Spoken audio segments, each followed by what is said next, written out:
খ্রিস্টান, বৌদ্ধ, তাদের ধর্মীয় কারণে তাদের উপাসনালয় যত খুশি মূর্তি বানাক, ইসলামের কোনো আপত্তি নাই।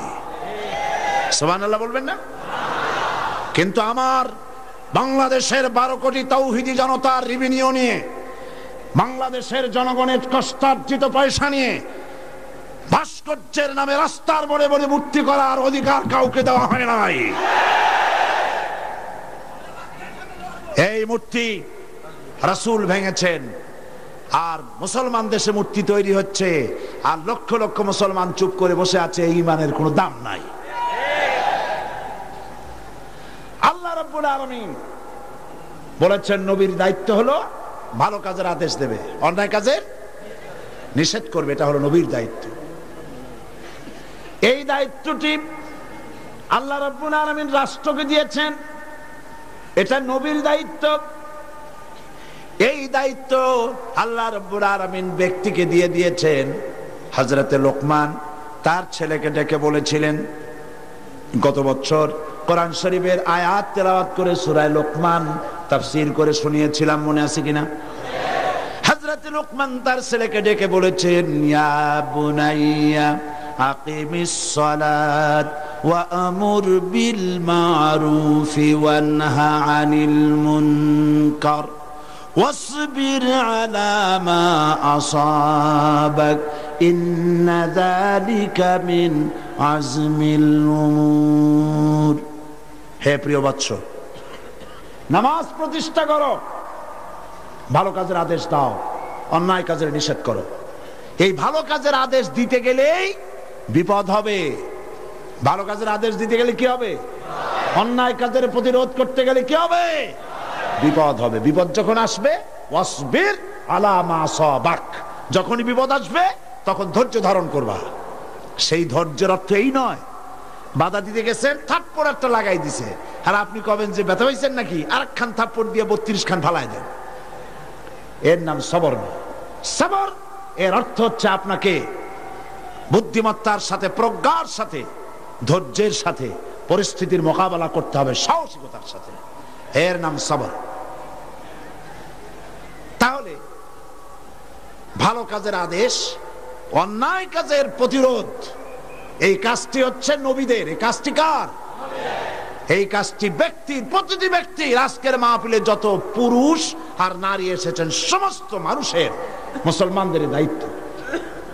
এই দায়িত্ব রাষ্ট্রের। এই দায়িত্বগুলি কে বন্টন করেছেন? ও, এতক্ষণ তাও বুঝেন নাই? আল্লাহ। অন্তত একজনে বুঝছে মনে হয়। এ দায়িত্ব কে বন্টন করেছেন? আল্লাহ। এ দায়িত্ব তিনি বন্টন করেছেন। এটা ব্যক্তির, এটা নবীর, এটা উম্মতের, এটা দলের। ওয়ালতাকুম মিনকুম উম্মাতুন ইয়াদউনা ইলাল খায়র ওয়া ইয়ামুরুনা বিল মারুফ ওয়া ইয়ানহাউনা আনিল মুনকার। এ দায়িত্ব দলের, এ দায়িত্ব রাষ্ট্রের। আল্লাযীনা ইম্মাক্কান্নাহুম ফিল আরদ আকামুস সালাত ওয়া আতাউজ যাকাত ওয়া আমারু বিল মারুফ ওয়া নাহাউ আনিল মুনকার।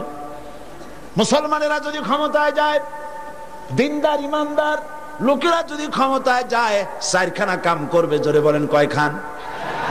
প্রথম নম্বরে নামাজ কায়েম করবে, 2 নম্বরে যাকাত আদায় করবে, 3 নম্বরে ভালো ভালো কাজের আদেশ করবে, আর 4র্থ নম্বরে কি করবে? সমস্ত খারাপ কাজগুলি 2 হাত দিয়ে তারা বাধা দেবে। বাধা দেবে কি দিয়ে? হ্যাঁ, এইবার দেখা যাচ্ছে কয়েকজনে বলছে, বেশি লোকে ভয় পাইছে। বাধা দেবে কি দিয়ে? হ্যাঁ, এই 2 হাত দিয়ে বাধা দিতে হবে। এই কথাটা কে বলেছেন? না না, আল্লাহ বলেন না। আন্দাজে মারলে হইব নাকি? বুঝে শুনে জবাব দিতে হবে। 2 হাত দিয়ে বাধা দিতে হবে। কথাটি কার? রাসূল করিম সাল্লাল্লাহু আলাইহি ওয়াসাল্লামের। মান রা মিনকুম মুনকারান ফালিয়ুগাইয়িরহু বিয়াদিহি। 2 হাত দিয়ে বাধা দাও। 2 হাত দিয়ে অন্যায়ের প্রতিরোধ করো। আমরা করি? করি না। এই সরকারের আমলে সিনেমার যত ন্যাংটা ছবি রাস্তায় রাস্তায় টানানো। আমি জিজ্ঞেস করতে চাই, এত নোংরা ছবি বাংলার ইতিহাসে কোনদিন টানানো হয়েছে কিনা? একজন সরকার, একটা সরকার প্রধান নারী, একজন নারী সরকার প্রধান, আর তার সময় নারীরা সবচাইতে বেশি লাঞ্ছিত আর ধর্ষিতা হলো। ভালো কাজের আদেশ দাও, অন্যায় কাজ থেকে ফিরাও। রমজান মোবারক আসতেছে, চট্টলার সিংহ পুরুষেরা হাত মজবুত করো, সিনেমার পোস্টার ছেড়ে আন্দোলন শুরু করে দাও। কোন সিনেমায় নগ্ন ছবি থাকতে পারবে না, কোন রাস্তায় নগ্ন ছবি থাকতে পারবে না।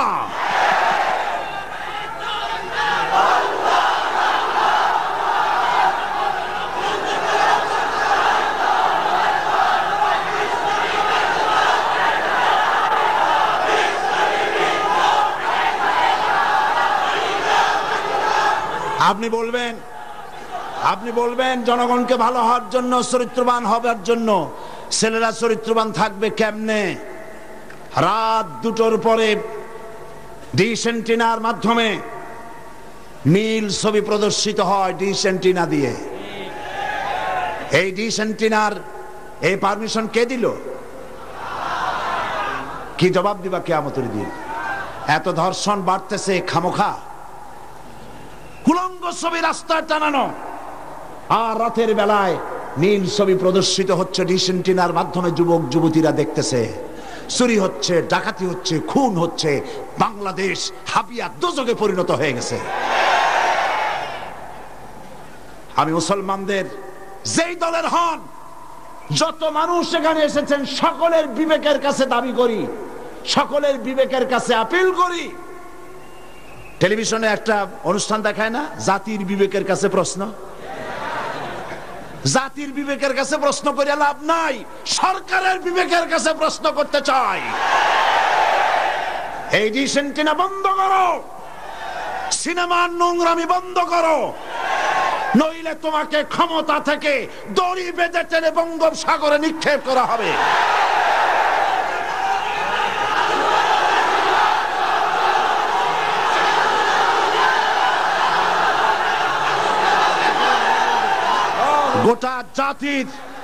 গোটা জাতির চরিত্র নষ্ট করা হচ্ছে।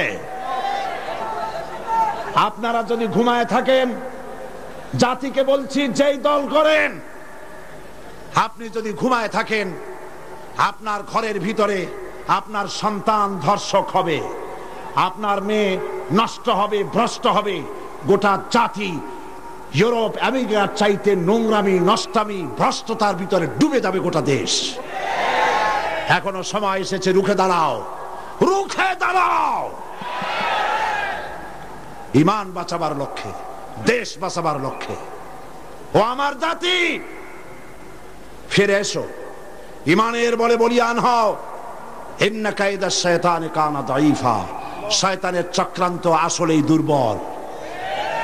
বাড়িওয়ালার শক্তি বেশি না চোরের শক্তি বেশি? আপনারা বাড়িওয়ালা। অন্যায় কাজের প্রতিরোধ, ভালো কাজের আদেশ, এই কাজটা রাসূলুল্লাহ করেছিলেন। আপনারা দেখেন, আমাদের দেশে মসজিদেও লোক ভরা, সিনেমা হলে কি মানুষের খুব দুঃখ নাকি? বরং সামনে লেখা থাকে হাউসফুল, লোক ভর্তি। মাহফিলেও লোক ভর্তি, গান বাজনাও লোক ভর্তি। আমি এই দৃষ্টান্তটা এইভাবে দেই যে একটা খাল উত্তর দক্ষিণে প্রবাহিত, ওই খালে অনেক মাছ আছে।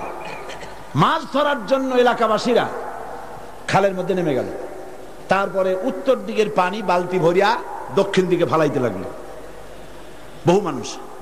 এইভাবে পানি ফালাইতে ফালাইতে সন্ধ্যা হয়ে গেছে। মাছ ধরার জন্য পিছনে তাকাইছে, তাকায় দেখে সামনেও যত পানি, পিছনেও তত পানি। মেহনত বরবাদ, গুনাহ লাজিম। এখন এই অবস্থা হলো কেন বলেন তো বুদ্ধি করিয়া? সুবহানাল্লাহ, সকলেই সচেতন, বুঝে ফেলাইছেন। বাঁধ না দিয়া সমানে পানি ফেলাইছে। আজকে যদি একটা আদর্শিক বাঁধ আমাদের থাকতো, তাহলে মসজিদ ভরা আর সিনেমা ভরা এটা হইতো না। আদর্শিক বাদ হলো ইসলামী রাষ্ট্র। ইসলামী রাষ্ট্র যদি হতো তাহলে সিনেমার ছেলেরা, সিনেমা যারা দেখে ওরা ভালো হয়ে হয়ে মসজিদে ঢুকতো, আর মসজিদের মানুষ কোন রকম সিনেমায় যেত না। যত খারাপ ভালো হতো, যত খারাপ তত ভালো হতো। হতে হতে উত্তর দিকে তাকায় দেখা যেত খারাপ একটাও নাই, সব ভালো হয়ে গেছে। রাসূলুল্লাহ এটাই করেছিল, আল্লাহর নবীরা এটাই করেছিলেন, এবং এই পদ্ধতি দিয়ে ওয়া'মুরুহুম বিল মারুফ ওয়া ইয়ানহাহুম আনিল মুনকার, ভালো কাজের আদেশ করতেন, অন্যায় কাজ থেকে দুই হাতে ফিরে হাত দিয়ে বাধা দিতেন। ফিরতে হবেই। আজকে এই কাজটি করার পর রাসূল করিম সাল্লাল্লাহু আলাইহি সাল্লাম তার যুগে 10 বছর এটার উপরে শাসন করলেন। আল্লাহ পাক বলেছেন এই কাজটা করলেই তোমরা মুক্তি পাবে, কল্যাণ পাবে। এই কি কাজ? ভালো কাজের আদেশ, অন্যায় কাজের নিষেধ। এই কাজটা করলেই তোমরা কি পাবে? কল্যাণ পাবে। তোমাদের রাষ্ট্র কল্যাণ রাষ্ট্রে পরিণত হয়ে যাবে। এ ওয়াদা কার? এবার দেখেন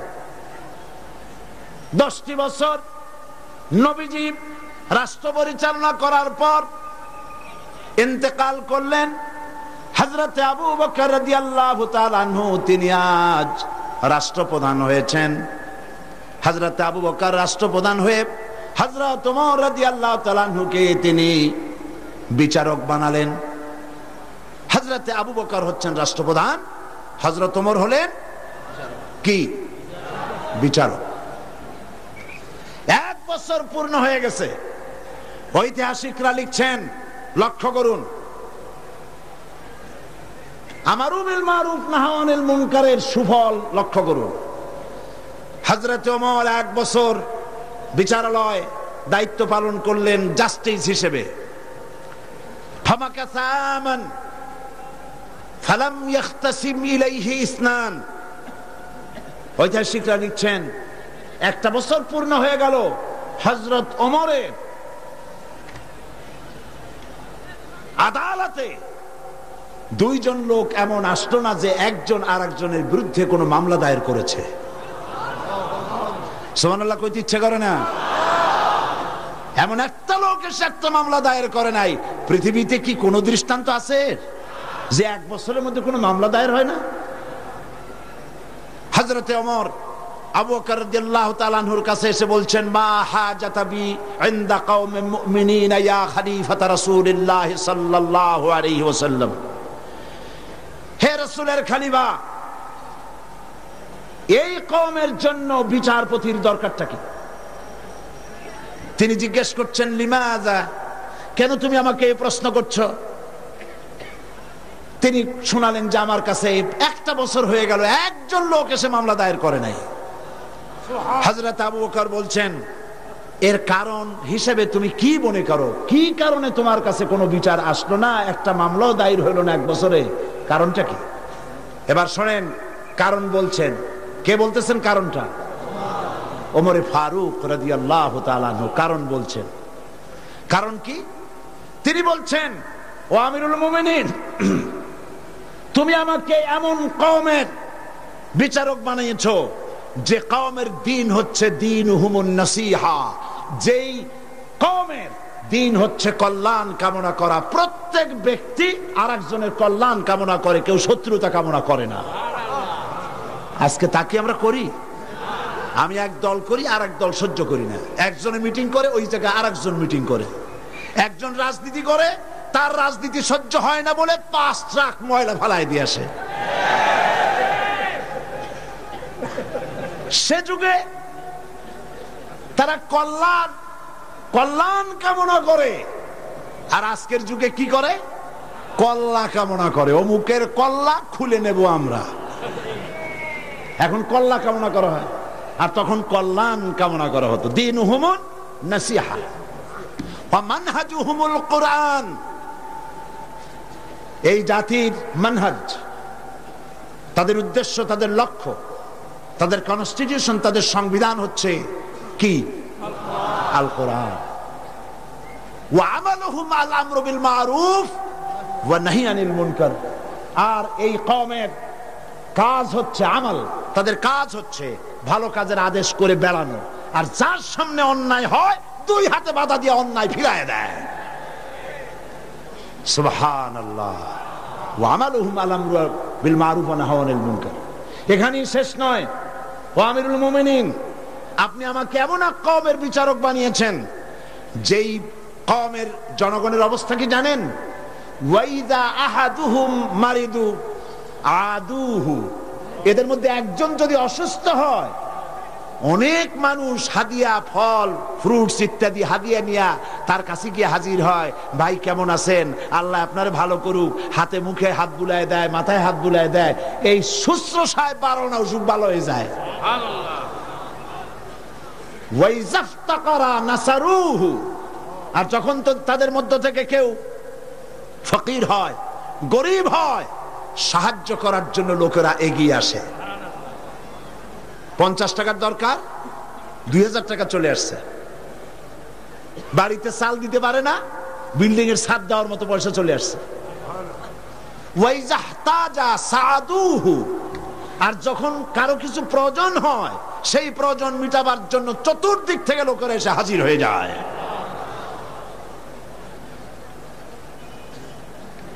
কুল্লু ওয়াহিদিন মিনহুম ইয়ারিফু হাদ্দাহু ফায়াকিফু ইনদাহ, এর প্রত্যেক ব্যক্তি তার নির্ধারিত সীমা চেনে।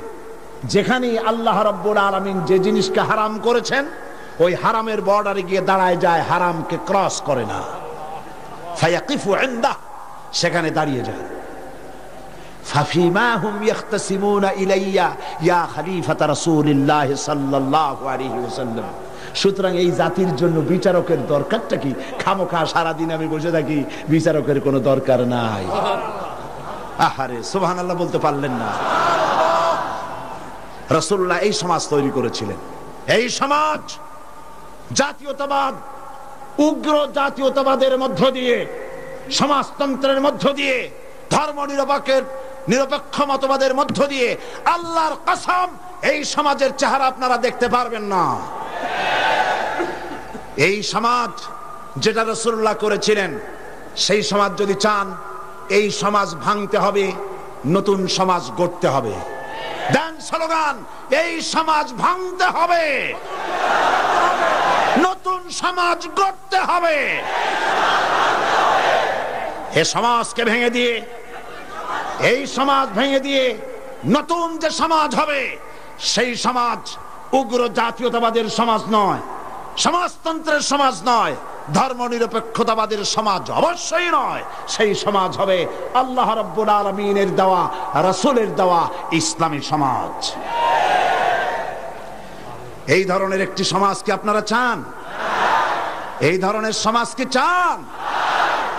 সেই ধরনের সমাজ প্রতিষ্ঠার জন্য কোরআনে কারীম বুঝতে হবে, রাসূলের প্রতি ঈমান মজবুত হতে হবে।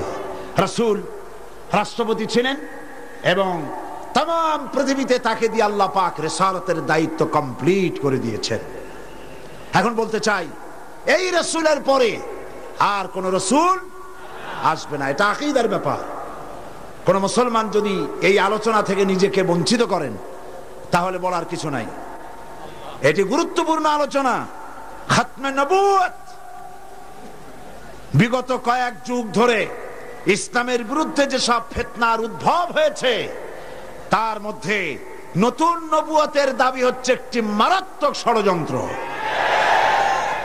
এ ব্যাপারে খাতমে নবুয়তের বিশ্বাসের তাৎপর্য, গুরুত্ব অনুধাবন করা রিসালাতের অপরিহার্য দাবি। একজন নবীর পর আর একজন নবী আসতে পারে কেবলমাত্র 3টি কারণে।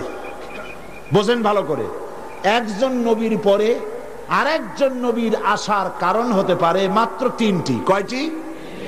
1, প্রথম নবীর শিক্ষা বিলুপ্ত হয়ে গেছে এবং তা পুনর্বার পেশ করা প্রয়োজন, এই জন্য একজন নবী আসা দরকার। রাসূলুল্লাহর শিক্ষা কি বিলুপ্ত হয়েছে? রাসূলুল্লাহর শিক্ষা বিলুপ্ত হয়নি, চির অম্লান হয়ে আছে। নতুন নবীর প্রয়োজন নাই। 2, প্রথম নবীর শিক্ষা পূর্ণাঙ্গ নয় এবং তার শিক্ষা সংশোধনের বা পরিবর্তনের প্রয়োজন, এজন্য নতুন একজন নবীর প্রয়োজন। রাসূল করিম সাল্লাল্লাহু আলাইহি ওয়াসাল্লামের শিক্ষা কি পূর্ণাঙ্গ নয়? তা কি সংশোধন এবং পরিবর্তনের কোনো প্রয়োজন আছে? 3, প্রথম নবীর শিক্ষা একটি জাতির জন্য সীমাবদ্ধ, অন্যান্য জাতির জন্য আর একজন নবী দরকার। রাসূল করিম সাল্লাল্লাহু আলাইহি সাল্লাম কি শুধু একটি জাতির নবী? রাসূল করিম সাল্লাল্লাহু আলাইহি সাল্লাম হচ্ছেন বিশ্ব নবী। সুতরাং তার নবুয়তের পরে নতুন কোন নবীর আমদানির কোনো প্রয়োজন নাই। রাসূল করিম সাল্লাল্লাহু আলাইহি সাল্লামের নবুয়ত শেষ, এরপরে আর কোন নবী? কোরআনে কারীমের চূড়ান্ত দলিল শুনুন, মা কানা মুহাম্মাদুন আবা আহাদিম মির রিজালিকুম ওয়ালাকির রাসূলুল্লাহি ওয়া খাতামান নাবিয়্যিন। মুহাম্মদ সাল্লাল্লাহু আলাইহি ওয়াসাল্লাম তোমাদের কোন পুরুষদের পিতা নন, বরং তিনি আল্লাহর রাসূল এবং নবীগণের পরিসমাপ্তকারী, আর আল্লাহ সর্ববিষয়ে মহাজ্ঞানী। এই খাতামান নাবিয়্যিন, খাতাম শব্দের উল্লেখ করে নবুয়তের দুয়ার চিরকালের জন্য আল্লাহ পাক বন্ধ করে দিয়েছেন। সেই প্রথম শতাব্দী থেকে আজ পর্যন্ত, হিজরি প্রথম শতাব্দী থেকে নিয়ে পর্যন্ত পৃথিবীর সমস্ত উলামায়ে কেরামে একমত, পৃথিবীতে আর কোন নবী আসবেন না, আসার কোনো দরকার নেই। অথচ এই খাতামের অর্থ নতুন নবী, ভণ্ড নবী, মিথ্যা দাবিদার নবী, পৃথিবীর নিকৃষ্ট শয়তান গোলাম মোহাম্মদ কাদিয়ানী, আল্লাহর জাহান্নামের আগুন তার কবরে অনন্তকাল জ্বলতে থাকুক।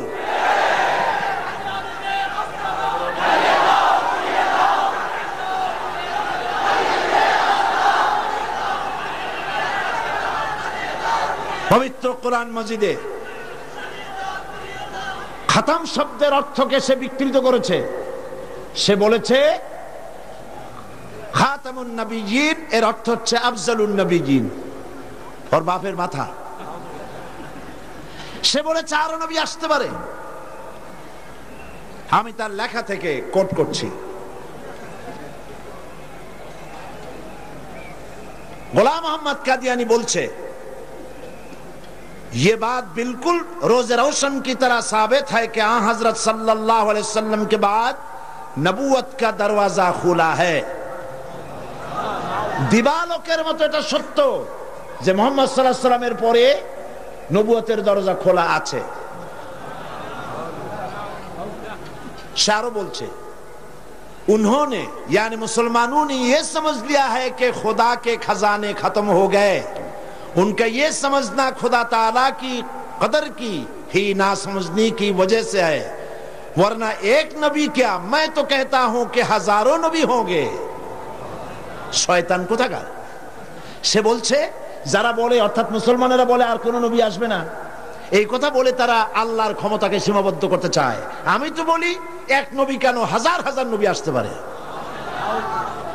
তার বই আনোয়ারে খেলাফত 62 পৃষ্ঠা, সেখানে সে লিখছে, अगर मेरी गर्दान के दोनों तरफ तलवार भी रख दी जाए बाद और मुझे कहा जाए कि तुम ये कहो कि हजरत सल्लल्लाहु अलैहि वसल्लम के बाद कोई नबी नहीं आएगा, तो मैं उसे जरूर कहूंगा कि तू झूठा है, कज़्ज़ाब है, आपके बाद नबी आ सकते हैं और जरूर आ सकते हैं। সে বলছে আমার গর্দানের দুই দিকে যদি তরবারি ধরা হয় আর যদি বলা হয় যে নবী আর আসবে না মুহাম্মদ সাল্লাল্লাহু আলাইহি ওয়াসাল্লামের পরে, আমার গর্দান উড়ে যেতে পারে, তারপরেও আমি বলবো মুহাম্মদ সাল্লাল্লাহু আলাইহি ওয়াসাল্লামের পরে আরো নবী আসতে পারে। এবার ধরুন গোলাম মোহাম্মদ কাদিয়ানী তার বইয়ের মধ্যে লিখছে, कुल मुसलमान जो हजरत मसीह मऊद की बायात में शामिल नहीं हुए, खा उन्होंने हजरत मसीह मऊद का नाम भी नहीं सुना, वो काफिर है और दायरा इस्लाम से खारिज है। গোলাম মোহাম্মদ কাদিয়ানী তার আয়নায়ে সাদাকাত বইয়ের মধ্যে লিখছেন যে গোলাম মোহাম্মদকে যারা নবী মানে না অথবা তার নাম যারা শোনে নাই তারাও কাফের। নাউযুবিল্লাহি মিন যালিক। এরপরে শারু লিখছে মুসলমানদের ছেলে মেয়েরাও কাফের। তার বই আনোয়ারে খেলাফত 93 পৃষ্ঠায় লিখছে, अगर किसी गैर अहमदी का छोटा बच्चा मर जाए तो उसका जनाजा क्यों नहीं पढ़ा जाए? वो तो मसीह मऊद का मुनकर नहीं। मैं ये सवाल करने वाले से पूछता हूं कि अगर ये बात दुरुस्त है तो फिर हिंदुओं और ईसाइयों के बच्चों का जनाजा क्यों नहीं पढ़ा जाता है? দেখছেন কত বড় উল্লুক। সে বলছে যে মুসলমানদের বাচ্চাদের জানাজা পড়া যাবে না কেন, প্রশ্ন করা হয়েছে তাকে। সে বলছে যে মুসলমানদের জানাজা কেন পড়বো, মুসলমানদের বাচ্চাদের জানাজা কেন পড়বো? হিন্দু এবং খ্রিস্টানদের বাচ্চাদের তো আমরা জানাজা পড়ি না, সুতরাং মুসলমানদের বাচ্চারাও যখন ঈসাই আমাদেরকে যখন মানে না, গোলাম মোহাম্মদকে নবী মানে না, সুতরাং সেও কাফের, তার জানাজা পড়া যাবে না। এইভাবে তার বইপত্রের মধ্যে অনেক কথা সে লিখেছে। এমনকি কথাও লিখেছে যে আমি স্বপ্নে দেখেছি আল্লাহ আমার সামনে এক যুবকের রূপ ধারণ করে এসেছেন, আর আমি এক যুবতী নারী হিসাবে তার সামনে দাঁড়ালাম। তিনি রাতে আমাকে ব্যবহার করলেন এবং তার দ্বারা আমি গর্ভবতী হয়ে আমি ঈসা মসিহে রূপান্তরিত হলাম। নাউজুবিল্লাহ। এই শয়তানের কবরে দোজখের আগুন জ্বলুক। ওকে যারা নবী বলে মানে তারা কাফের।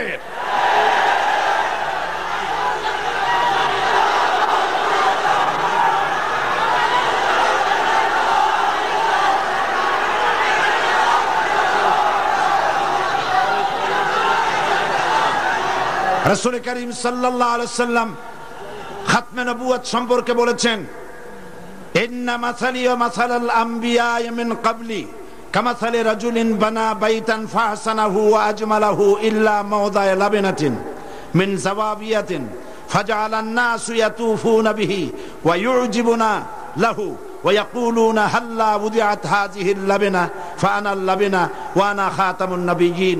বুখারী কিতাবুল মানাকিব। আল্লাহর নবী বলেন, একটি বিল্ডিং, সেই বিল্ডিং এর ভিতরে যদি একখানা ইটের অভাব থাকে তাহলে প্রত্যেকের চোখে ধরা পড়বে একখানা ইট নাই। যখন ইটখানা পূর্ণ করা হবে, বিল্ডিংটি পূর্ণ হয়ে গেল। নবীজি বলেন নবুয়তের ইমারতে একখানা ইটের অভাব ছিল, রব্বুল আলামিন আমাকে সেই ইট হিসাবে জায়গা পূর্ণ করে নবুয়তের ইমারতকে কমপ্লিট করে দিয়েছেন। রাসূলুল্লাহ সাল্লাল্লাহু আলাইহি ওয়াসাল্লাম আন্না রিসালাতা ওয়ান নবুওয়াতা কাদ ইনকাতাত ফালা রাসূলা বাদি ওয়ালা নবুওয়া। রাসূল করিম সাল্লাল্লাহু আলাইহি ওয়াসাল্লাম বলেছেন রিসালাত এবং নবুয়তের দরজা কাট হয়ে গেছে, নতুন করে কোন নবী বা রাসূল পৃথিবীতে আর আসবে না। قال النبي صلى الله عليه وسلم لو كان بعدي نبي لكان عمر بن الخطاب رضي الله تعالى عنه। আমার পরে যদি কেউ নবী হতো অবশ্যই ওমরকে আল্লাহ পাক নবী বানায় দিতেন। قال رسول الله صلى الله عليه وسلم لا نبي بعدي ولا امه بعد امتي। আমার পরে আর কোন নবী নাই, আমার উম্মতের পরে আর কোন উম্মত নাই। রাসূল করিম সাল্লাল্লাহু আলাইহি ওয়াসাল্লাম বলেছেন আন সাওবান রাদিয়াল্লাহু তাআলা আনহু আন্নাহু قال قال رسول الله صلى الله عليه وسلم وأنه سيكون في أمتي 30 كذبون كلهم يزعم أنه نبي وأنا خاتم النبيين لا نبي بعدي। رواه أبو داود كتاب الفتن। আবু দাউদ শরীফে এসেছে রাসূল করিম সাল্লাল্লাহু আলাইহি ওয়াসাল্লাম বলেছেন আমার পরে 30 জন মিথ্যাবাদী নবুয়তের দাবি করবে। মিথ্যাবাদী, কাযযাব, দাজ্জাল। অথচ আমার পরে আমি শেষ নবী, আমার পরে আর কোন নবী আসবে না। রাসূলুল্লাহ সাল্লাল্লাহু আলাইহি ওয়াসাল্লামের জীবনের শেষ ভাগে মুসাইলামা কাযযাব মিথ্যা নবুয়তের দাবি করলো। রাসূলের পরে যদি আর কোন নবী আসার গুঞ্জাইশ থাকতো তাহলে আপনারা বলেন হুজুরের ইন্তেকালের পর সর্বপ্রথম যে যুদ্ধ হলো সেটা তো এই যুদ্ধই ছিল। মুসাইলামা কাযযাবকে গ্রেফতার করার জন্য, তার বিরুদ্ধে যুদ্ধ করার জন্য সমস্ত সাহাবায়ে কেরাম এক হয়ে গিয়েছিলেন। রাসূলের পরে আর কেউ নবী হবে এটা যদি বৈধ হতো তাহলে সাহাবায়ে কেরাম এই যুদ্ধে যেতেন না, ঠিক কিনা? তার বিরুদ্ধে যুদ্ধ করেছেন। সেই বেটা নবুয়তের দাবি করছে, লোকেরা কয় আপনি তো খালি নবী নবী করেন, তা আপনার ওহী কই? কয় যে দেখো কেবল না নবী হইলাম, একটু অপেক্ষা তো করবা। হ্যাঁ জিবরাইল আসুক। কয়েকদিন পর কয় যে জিবরাইল আসছিল আজকে। তারপর কি সূরা পাইলেন? কয় যে সূরা একখান পাইছে। সূরা কয় শোনান আমাদেরকে। তো উম্মত তো কিছু পাবেই, উম্মত পাবে না? এখনো কেউ দাবি করুক নবী, দেখবেন কিছু উম্মত পেয়ে যাবে। পাগল ছাগলের তো অভাব নাই, ঠিক কিনা? তা না হলে গোসল শরীফের পানি মানুষে খাইতে পারে? নাউজুবিল্লাহ কোন একজন পীর হয়, ওনার একটা গোসল শরীফ হবে, গোসলের পানি শরীরের যত জায়গা ধুইয়া পড়লো, নাউজুবিল্লাহ, এইগুলা মানুষে খায়। সুতরাং পাগল ছাগলের অভাব নাই। পাগল ছাগল আছে, কিছু উম্মত পাইয়া গেছে। উম্মতেরা কয় সূরা কই? কয় পাইছি সূরা। সূরা একটা শোনাই দিল, ইন্না আ'তাইনাকাল আকা ফাসাল্লি লিরাব্বিকা ওয়াজআক ইন্না শানিয়াকা হুয়াল আবলাক।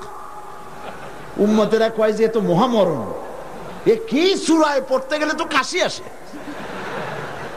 আর অর্থ কি? রাসূলুল্লাহর উপরে যে সূরা নাজিল হইছে সুবহানাল্লাহ, তা শুনলে চোখ দিয়া পানি পড়ে। আর এটা সূরা হইল, অর্থটা কি? আমি তোমাকে নিশ্চয়ই হুতুম পেশা দান করেছি, সুতরাং তোমার রবের উদ্দেশ্যে চিৎকার মারো, তোমার শত্রুরা শ্বেত এবং কালো বর্ণের হবে। এটা হইল কি? আগা নাই মাথা নাই, তো হইল কি? তারপরে যুদ্ধ হলো, শয়তান মরল। 30 জন মিথ্যাবাদী নবুয়তের দাবি করবে। তার মধ্যে সর্বশেষ এই নবুয়তের দাবি করতে এসলো গোলাম আহমদ কাদিয়ানী। অথচ রাসূলের পর যার কোন নবী আসবে না, কোরআন সাক্ষী, সমস্ত হাদিস গুলি সাক্ষী। কোরআন শরীফের যত তাফসীর আছে, কাশাফ, বাইজাবি, তাবারি, কুরতুবি, রুহুল বায়ান, রুহুল মানি, খাজিন, দুররে মনসুর ফি জিলালিল কোরআন, জালালাইন, যত তাফসীর, আরবি তাফসীর পৃথিবীতে আছে, সমস্ত তাফসীর খাতামুন নবীনের তাফসীর করেছে। এরপরে আর কোন নবী আসবে না।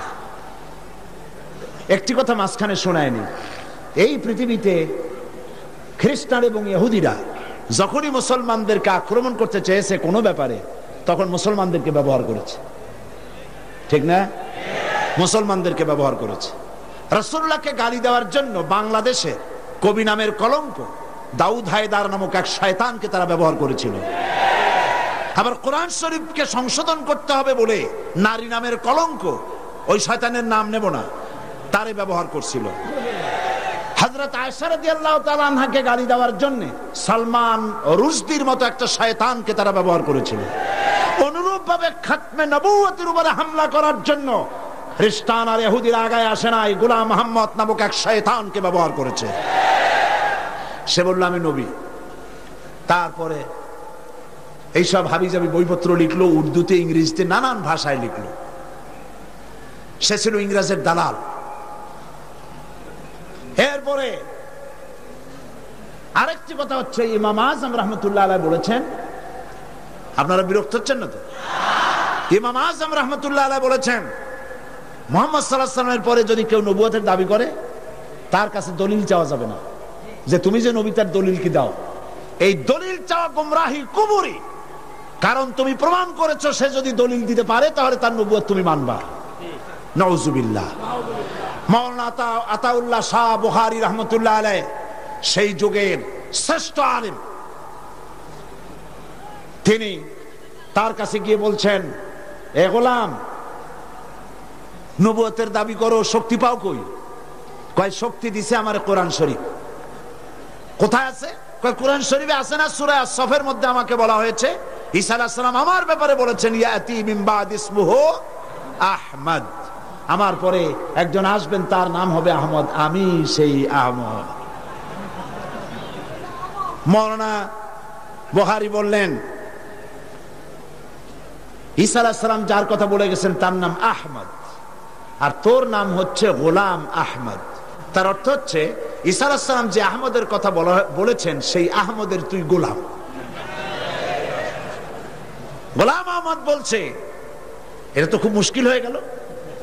তাহলে আমি আমার নামের প্রথম শব্দ বাদ দিয়ে দিলাম, গোলাম বাদ দিলাম, আজ থেকে আহমদ হয়ে গেলাম। এখন কি করবেন? মৌলানা বলছেন বহুত ঠিক। তোমার ফতোয়া দিয়ে আমি বলতে চাই, নামের প্রথম অংশ বাদ দেওয়া যদি জায়েজ হয়, তুমি যেমন বাদ দিছো আমারটাও বাদ দিলাম। আমার নাম আতা আল্লাহ, আমার নামের আতা বাদ দিলাম। আমার নামের আতা বাদ দিলে আমি আল্লাহ হই, আর আমি আল্লাহ হয়ে কই তোর মতো গাধারে আমি নবুয়ত দেই নাই। এরপর এই শয়তানের মউত হলো, উম্মতেরা তালাশ করে পায় না, 3 দিন খোঁজ নাই, নবী গেল কই। খুঁজতে খুঁজতে টয়লেটের মধ্যে দিয়া গন্ধের জ্বালায় অস্থির, যাইয়া দেখে টয়লেটে যা থাকে খাইয়া পেট ফুলাইয়া শয়তান মরে রইছে। নাউজুবিল্লাহ। এই গোলাম মোহাম্মদ কাদিয়ানী কাফের। আমি বুঝতে পারি না মানুষের কেন হুঁশ হয় না। দুনিয়ার কোন আলেম, কাদিয়ানী সম্প্রদায়ের মধ্যে কোন আলেম নাই, কোন আলেম নাই, একজন আলেমও নাই। এদেরকে খ্রিস্টানেরা পোষে, আর পোষে আমার দেশের সরকার। তা না হলে পরে আমি সরকারকে বলতে চাই, তোমরা যদি মুহাম্মদ সাল্লাল্লাহু আলাইহি ওয়াসাল্লামকে শেষ নবী মানো, তাহলে গোলাম মোহাম্মদকে নন মুসলিম মাইনরিটি কাফের বলতে বাধা কোথায়? তার অর্থই হচ্ছে তোমরা সহনশীল, গোলাম মোহাম্মদ কাদিয়ানী আর কাদিয়ানীদের কাছ থেকে অর্থ পেয়ে, বৃত্ত পেয়ে তাদের প্রতি সহনশীল হয়েছ।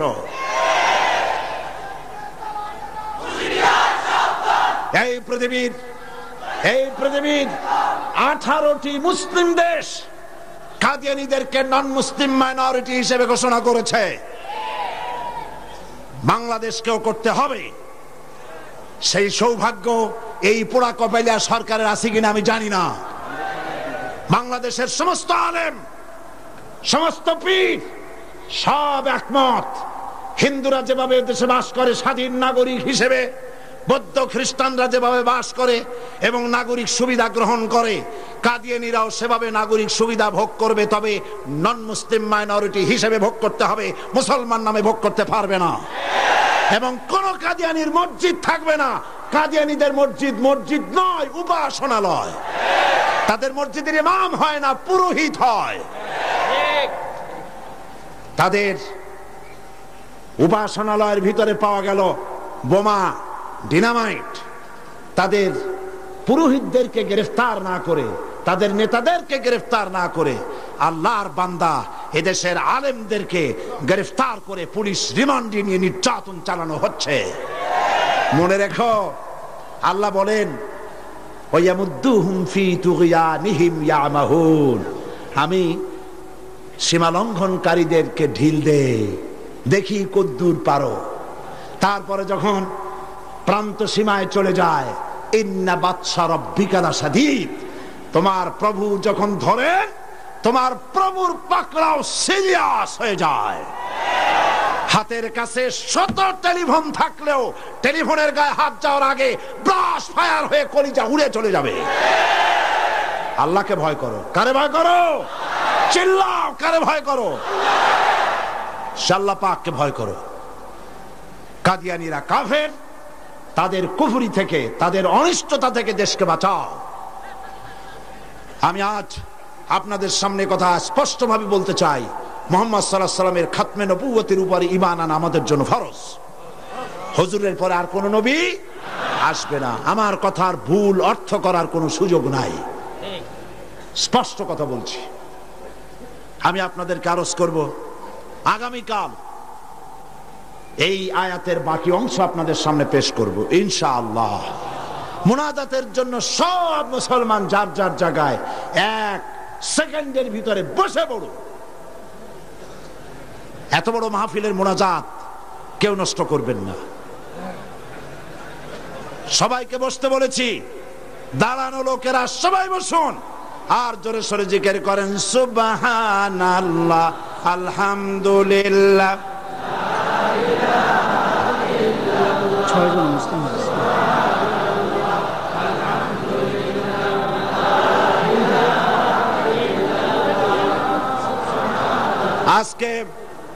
আজকে 6 জন মুসলিম ইসলাম কবুল করার জন্য এসেছেন।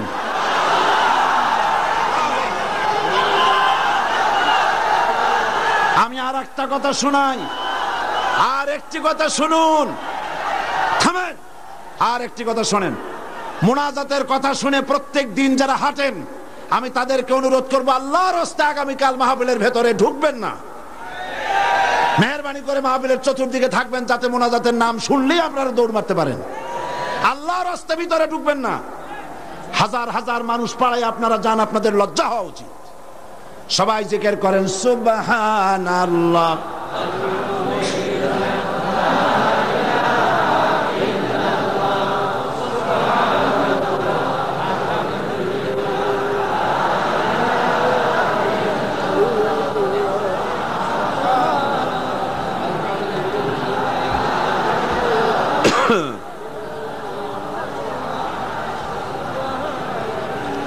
আজকে যারা ইসলাম কবুল করবেন তারা হচ্ছেন সুনীল কান্তি দাস, পিতা Arjit Kanti Das, B block road, Chandgaon, Panchlaish. বর্তমান নাম পছন্দ করেছে মোহাম্মদ ইব্রাহিম। শ্রী মানিক চন্দ্র দাস, শ্রী মানিক চন্দ্র দাস, পিতা শ্রী কমল কান্তি দাস, পাঁচলাইশ। বর্তমান নাম মোহাম্মদ সাইফুল ইসলাম আজাদ। প্রবাস কৈবর্ত, পিতা Makhan Kaibarta, Amin jute mills, main gate, Panchlaish. বর্তমান নাম মোহাম্মদ রাসেল। বিশ্বজিৎ সূত্রধর, পিতা মাখনলাল সূত্রধর, বর্তমান নাম বাড়ি সন্দীপ। বর্তমান নাম পছন্দ করেছে মোহাম্মদ মনিরুল ইসলাম।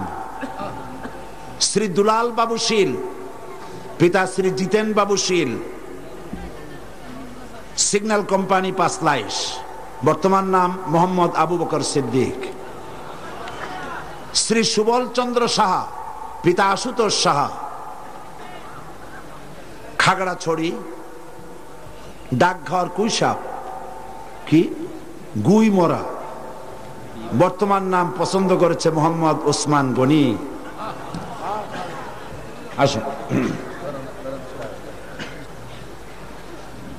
হাত দাও, হাত দাও, সবাই সবাই হাত দাও, একটা একটা করে হাত দাও।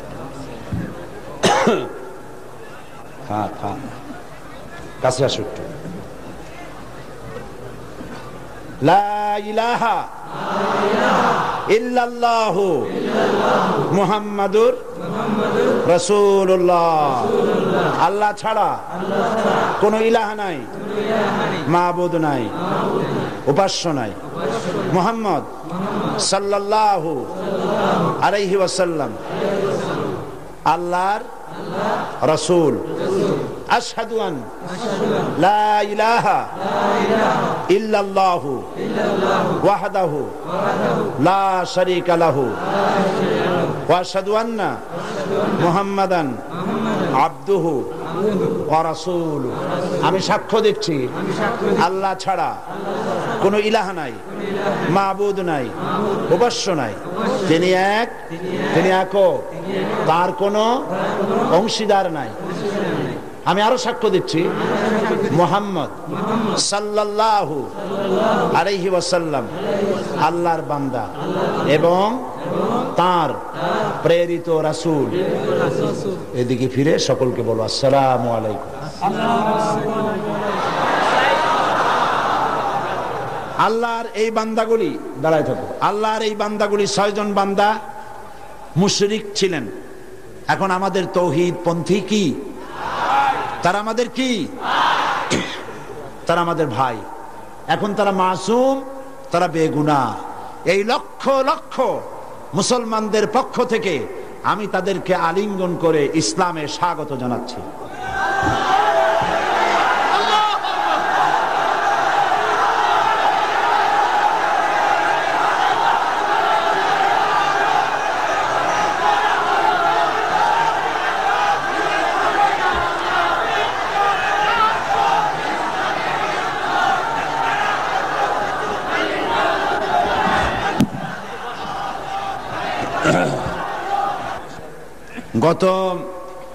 গতদিন মহিলা মাহফিল কবে হয়েছিল? গতকাল মহিলা মাহফিলে এক বোন প্রশ্ন করেছিলেন যে বিন বাজ, আব্দুল্লাহ বিন বাজ যিনি ইন্তেকাল করেছে, সৌদি আরবের গ্রান্ড মুফতি এবং বর্তমান বিশ্বের শ্রেষ্ঠ আলেম, নওয়ারাল্লাহু মারকাদাহু ওয়া জাআলাল জান্নাতা মাসওয়াহু, আল্লাহ তাকে জান্নাতুল ফিরদাউসের মেহমান বানিয়ে নেন। অনেক বড় আলেম, উঁচু পায়ার আলেম। তো সে বোন প্রশ্ন করেছেন যে তার এক কিতাব পড়েছেন তিনি, সেখানে লেখা আছে যে নামাজের নিয়ত করতে হবে না, নিয়ত যেভাবে পড়া হয় এইভাবে মুখে নিয়ত পড়া লাগবে না। এটা ঠিক কিনা আমার কাছে প্রশ্ন করেছেন। তা আমি প্রশ্নের জবাবে বলেছি যে বিন বাজ সারা পৃথিবীতে স্বীকৃত শ্রেষ্ঠ আলেম, সমস্ত ওলামা মহলের কাছে তাকে ওস্তাজুল ওলামা বলা হয়, ওস্তাজুল আসাতিজা বলা হয়। সুতরাং তিনি ভুল লেখেননি।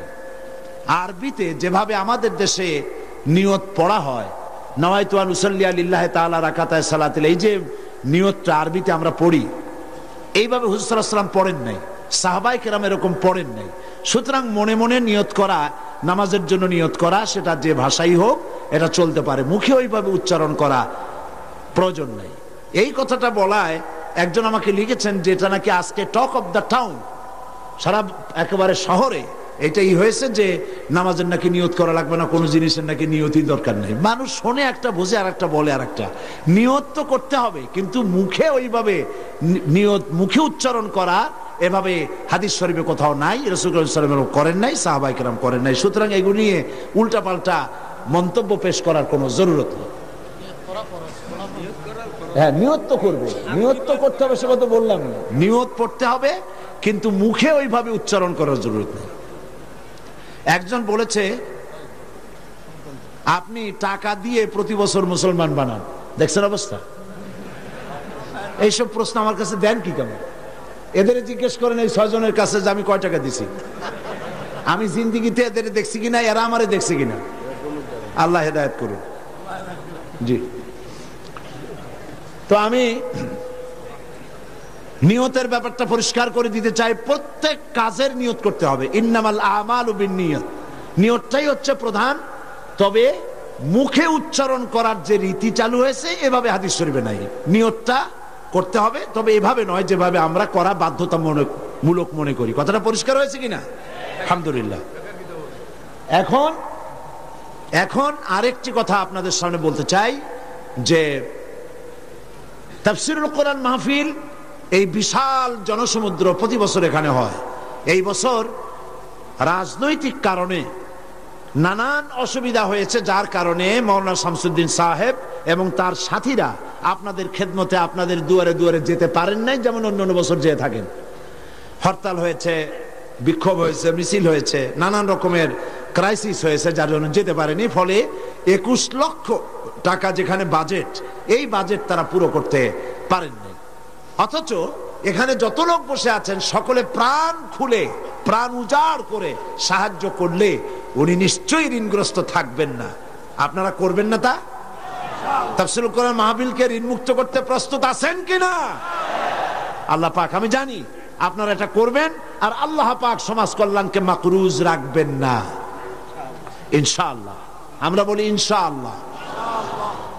আরেকটি কথা, সেটি হচ্ছে বাংলাদেশে এত বড় বই মেলা, ইসলামের পক্ষে এত বড় বই মেলা বাংলাদেশের কোথাও হয় না। আলহামদুলিল্লাহ বলবেন না? আলহামদুলিল্লাহ বলবেন না? এবং এই বই মেলা নিছক সলিড ইসলামের পক্ষে। এখানে কোন নাস্তিক, মুরতাদ, ইসলাম বিরোধী কোন লেখকের কোন লেখা একটা পাতাও এখানে আসে না। এটা সলিড ইসলামের বই মেলা। আলহামদুলিল্লাহ। আর বই কেনা একটা অভ্যাসে পরিণত করুন। বিবাহ শাদীতে থালাবাটি, ঘটি গ্লাস উপহার না দিয়া বই উপহার দিন। একটা বই একজনকে দেওয়ার অর্থ হলো ইসলামের একটা কর্মী তার সাথে দিয়ে দেওয়া, তার জীবনের পরিবর্তন এসে যাবে। বিবাহে তাফসীর হাদিয়া দেওয়ার অভ্যাস করুন। ইসলামের বইপত্র, ইসলামী সাহিত্য সুন্দর করে র্যাপিং কাগজে পেঁচাইয়া ফুল টুল দিয়া কায়দা করে এইটা দেওয়ার ব্যবস্থা করেন। থালাবাটি, ঘটি গ্লাস, স্যুপ, কাপ ইত্যাদিও মানুষ কিনতেই পারবে, ওগুলো নিয়ে অসুবিধা হবে না। বই দিবেন। উপহার কি দিবেন? স্ত্রীকে দিবেন, মেয়েকে দিবেন, বোনকে দিবেন, সকলকে দিবেন। আমি চাই যত লোক এসেছেন প্রত্যেকের হাতে একটা করে বই দেখতে চাই। রাজি আছেন? তা 5 টাকা দামের বই হোক অথবা 200 টাকা দামের বই হোক, প্রত্যেকের হাতে বই নিতে হবে। বই হবে ইসলামী আন্দোলনের পথিকৃৎ। জোরে বলেন আমিন। তাফসীরুল কোরআন ফি জিলালিল কোরআন, সৈয়দ কুতুব শহীদ রহমতুল্লাহ আলাইহির 22 খণ্ডে এটা বাংলা পূর্ণ হয়ে গেছে। বলেন আলহামদুলিল্লাহ। এই তাফসীর এখানে এসেছে 5000 টাকার হাদিয়া, 22 খণ্ড। কিন্তু তাফসীরুল কোরআন মাহফিল উপলক্ষে মাত্র 3000 টাকা। আপনারা গ্রহণ করুন, মানুষকে হাদিয়া দেন, নিজেরা কোরআন শরীফ জেনে পড়ে তার দ্বারা জীবনকে ধন্য করুন। এবং রিসালাতের উপরে যে আলোচনা আমি করতেছি এই 2 দিন ধরে, এর উপরে আমার অত্যন্ত স্নেহের জনাব অধ্যাপক মফিজুর রহমান সাহেবের লেখা কোরআনের আয়নায় বিম্বিত রাসূলুল্লাহ সাল্লাল্লাহু আলাইহি ওয়াসাল্লাম, ইসলামী ছাত্র শিবিরের এটা পাঠ্যপুস্তক হিসেবে তারা গ্রহণ করেছে। এই বইটি অত্যন্ত গুরুত্বপূর্ণ, কোরআন হাদিস দিয়ে ভরা। আপনারা মেহেরবানি করে সে বই গ্রহণ করার জন্য চেষ্টা করবেন। আল্লাহ তৌফিক দিন। না বলে বুঝবেন, না বললে বুঝবেন না যে কি বই নেবেন। সেই জন্য বলছি, কোরআনের বই, হাদিসের বই, অসংখ্য বই আছে। হাত ভর্তি করে, পকেট ভর্তি করে আপনারা বই নিয়ে যান। আল্লাহ পাক আপনাদেরকে তৌফিক দান করুন। এবং আমি কেন জামাত ইসলামী করি, দাড়ি আর টুপি সম্পর্কে যে সমস্ত প্রতিবাদ আমাদের বন্ধুরা আমাদের বিরুদ্ধে বলেন, দাড়ি এবং টুপি সম্পর্কে আমাদের আকীদা কি, মাওলানা মওদুদী রহমতুল্লাহ আলাইহি তিনি কি কাজ করেছিলেন, এর উপরে বিস্তারিত লেখা ইসলামের রাজনৈতিক বিধান আমার বইটির ভিতরে আছে। সংগ্রহ করুন। দ্বিধা, দ্বন্দ্ব, সন্দেহ নিজেরও দূর হবে, অন্যদেরও দূর করতে পারবেন। আল্লাহ তৌফিক দান করুন। আল্লাহুম্মা আমিন।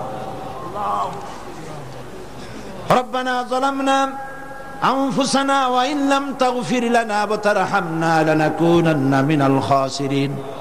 হে আল্লাহ তাআলা, লক্ষ লক্ষ মুসলমান নরনারী তোমার দরবারে হাত তুলেছি, মেহেরবানি করে আমাদেরকে গোমরাহি থেকে বাঁচাইয়া দাও, আমাদেরকে শিরক এবং বেদাত থেকে মুক্ত করে দাও। হে আল্লাহ, তুমি দয়া করে আমাদেরকে সিরাতুল মুস্তাকিমে চলার তৌফিক দিয়া দাও। ইয়্যাকা না'বুদু ওয়া ইয়্যাকা নাস্তাঈন। পড়েন সবাই, ইয়্যাকা না'বুদু ওয়া ইয়্যাকা নাস্তাঈন, ইহদিনাস সিরাতাল মুস্তাকিম, সিরাতাল্লাযীনা আন'আমতা আলাইহিম গায়রিল মাগদুবি আলাইহিম ওয়ালাদ-দাল্লিন।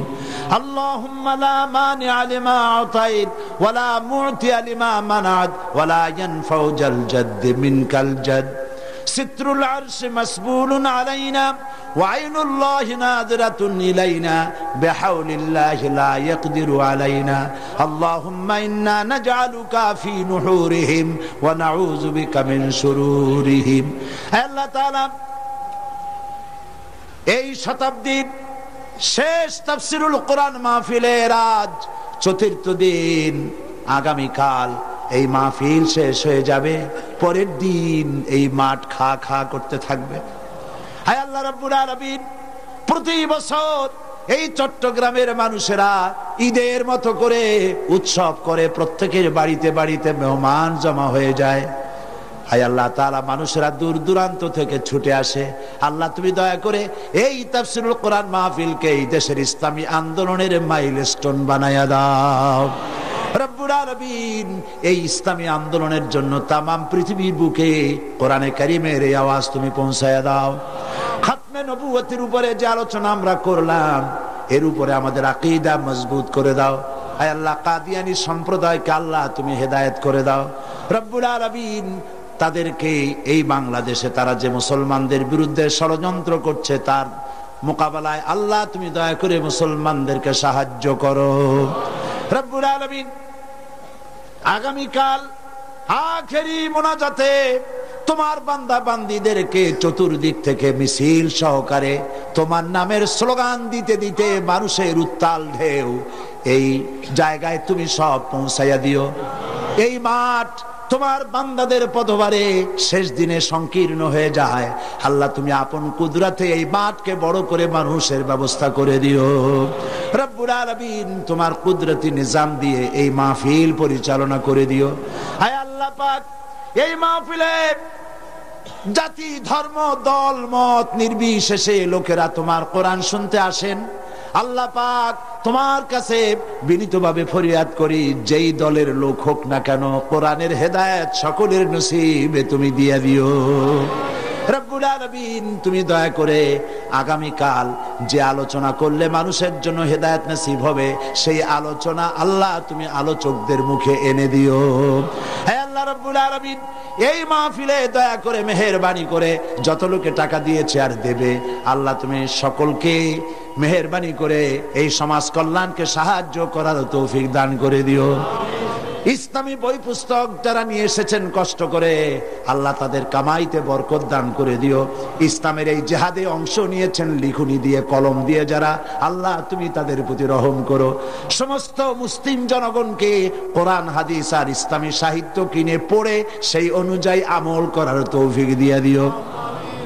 ربنا تقبل منا إنك أنت السميع العليم وتب علينا إنك أنت التواب الرحيم سبحان ربك رب العزة عما يصفون وسلام على المرسلين الحمد لله رب العالمين واجعل آخر كلمة عند الموت لا إله إلا الله محمد رسول الله. السلام عليكم ورحمة الله.